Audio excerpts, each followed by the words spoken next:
Night Shift Whispers.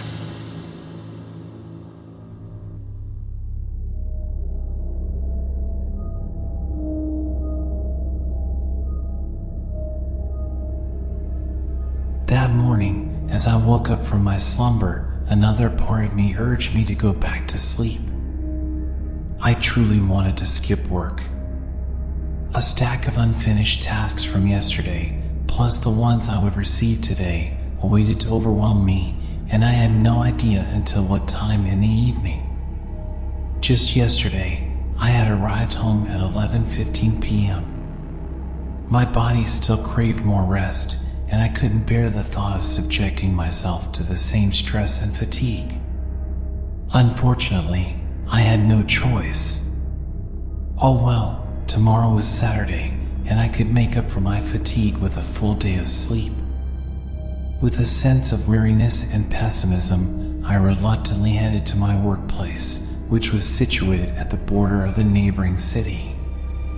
The fastest option to get there was by using the local electric train. My departure station was the first, and my destination station was the last, spanning from one end to the other. I often sarcastically referred to them as Station A and Station Z.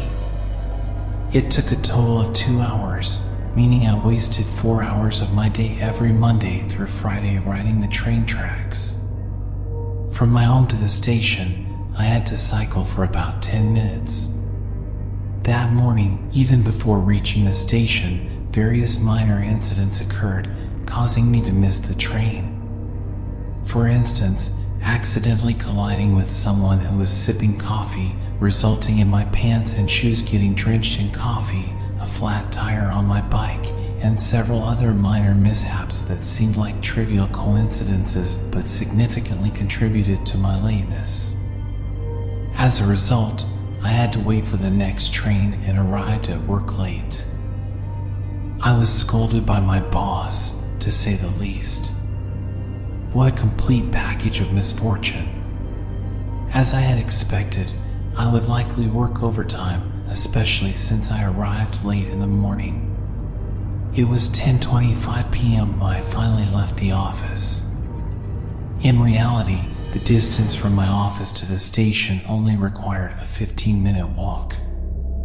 However, I was too exhausted that night, so I decided to take a taxi. The last train departing from Station Z was at 11 p.m. I had some time left.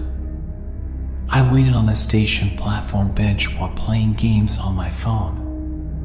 However, due to fatigue, I unintentionally fell asleep. I woke up as my body nearly slipped from the chair's backrest. At that moment, my phone displayed 11:07. Goodness. I was 7 minutes late. What was I going to do? I looked around, hoping that this time the train would be slightly delayed in its departure. Somewhat in the distance, I faintly saw several passengers rushing to board carriages with green coloring. There was still a train. Thanks to God, this time luck was on my side as well. With half-running steps, I approached the train and boarded one of the middle carriage doors. But wait, why did each carriage have the number 777 written on them? This was peculiar, and I had never seen it before. But never mind, perhaps it was my groggy eyes from just waking up. The most critical thing was not to miss the train and wander aimlessly at the station all night. Despite the late hour, there were quite a few passengers. I felt grateful. It made me feel more at ease. Being alone in a carriage on a late-night train was far from enjoyable. My drowsiness hadn't entirely dissipated even after my brief nap earlier. So, I planned to continue sleeping. There were still 2 hours left until I reached Station A. While cursing my lack of luck in finding a job closer to my home, I shifted my body to a more comfortable position and tried to sleep. My eyes had been closed for a moment when suddenly my mind wondered, weren't the people in this train too stiff? I opened my eyes again to observe them one by one. Their expressions were flat, their faces pale, and their gazes straight ahead, but unfocused. Why did they seem so strange? Attempting to dismiss my wild thoughts, I greeted a middle-aged man sitting to my right. Just a simple, "Hello, which station will you be getting off at?" However, he didn't respond, not even a glance, just gazing forward with the same blank expression as before.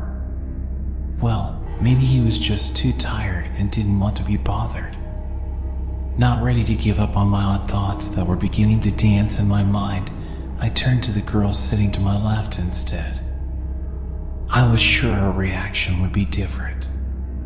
Surely, not everyone would react the same way to my greeting experiment. At the very least, I expected her to turn away, avoiding any interaction with me. But my assumption was wrong. Her response was the same. She reacted just like the middle-aged man. Silent, with a blank face, gazing straight ahead but not focusing. Between embarrassment from being ignored and a shiver from my wandering horror fantasies, I finally decided to switch carriages.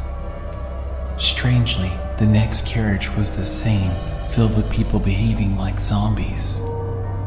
What on earth was going on? I started to get frustrated, bewildered about what to do for the next 2 hours. Even trying to sleep was out of the question in this situation. Fortunately, there was a newspaper lying next to one of the strange individuals. I was sure it belonged to them. However, because I was confident they wouldn't react even if I took it, I boldly picked it up. "May I borrow this, sir?" I said to the man while taking the empty seat beside him. I hoped reading the news would distract me from my unease, or at least keep me occupied for a couple of minutes. But even though both of my eyes were focused on the printed words in the newspaper, my mind began to wander everywhere else. This anxiety couldn't be manipulated any longer. I gave up. Eventually, I placed the newspaper on my lap, and whether I could sleep or not, I simply closed my eyes. Dozens of minutes passed with difficulty. When I finally opened my eyes, the train had stopped at a station where I recognized every detail of its surroundings. Station A. So soon? According to my feeling, my journey hadn't even lasted 2 hours. But to hell with it, I didn't care. As soon as the door next to me opened, I leaped off, leaving all those strange people and their bizarre occurrences behind. I didn't care about any of that. I was just relieved to be free from the train and on my way back home. It should be around 1 a.m. now. But why was station still bustling? Out of curiosity, I approached one of the station attendants who was walking on the platform and asked him about the situation. Why was it so crowded in the early hours? However, to my great surprise, the attendant said it was only 10 p.m. What? I checked the time on my phone, and indeed, it was only 10 p.m. How was that possible? The station attendant responded to my confusion and asked what had happened. Finally, I narrated to him everything I had just experienced in full detail, including the newspaper that had unintentionally come with me. The station attendant examined the newspaper and his eyes widened. The year printed on the newspaper was 1953. Anxiously, he asked, "Don't tell me the train you just boarded had all the green carriages numbered 777? I nodded, growing even more puzzled. "On which day did you board that train?" he asked again. "Thursday at 11:07 p.m. "Why do you ask?" I was becoming increasingly confused. Now it's Friday at 10:07 p.m. You've been on that train for 23 hours. What? So, what kind of train did I just board? I asked in frustration, truly frustrated. I wanted to cry and scream, but I couldn't anymore. My mind and body were too exhausted. The station attendant took a deep breath before answering, a ghost train.